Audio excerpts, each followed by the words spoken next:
چلو مان لیا کہ عورت بدزبان ہے، پر عورت ماں اور بہن کے روپ میں بدزبان کیوں نہیں لگتی ہمیں؟ وہ صرف بیوی کی صورت میں ہی ہمیں بدزبان کیوں لگتی ہے؟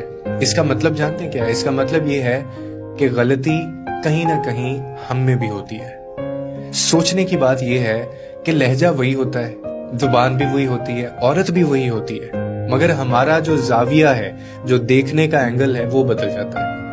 ماں بولے تو وہ ہمیں نصیحت لگتی ہے، بہن بولے تو وہ ہمیں محبت محسوس ہوتی ہے، لیکن اگر بیوی بولے تو ہمیں وہ چیلنج کیوں محسوس ہوتا ہے؟ ہم اپنی انا پہ بات کیوں لے جاتے ہیں؟ شاید اسی لیے کہ بیوی ہمارے برابر کھڑی ہوتی ہے، وہ سوال کرتی ہے، وہ ایکسپیکٹیشنز بھی رکھتی ہے ہم سے، وہ حق بھی مانگتی ہے ہم سے۔ ہم ماں کی بات کو تو بہت احترام سے سنتے ہیں کیونکہ ہم نے انہیں بہت بلند مقام دیا ہوا ہے، بہن کی بات کو بھی نرمی سے لیتے ہیں ہم کیونکہ ہم اسے اپنا سمجھتے ہیں، مگر بیوی کی بات کو انا سے کیوں تولتے ہیں ہم؟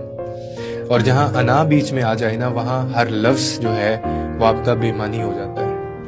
ہو سکتا ہے کہ اس کے لہجے میں سختی ہو، مگر کیا کبھی آپ نے سوچا کہ اس سختی کے پیچھے کتنی تھکن، کتنی نہ سنی ہوئی باتیں، کتنی ان کہی باتیں اور کتنی شکایتیں ہیں؟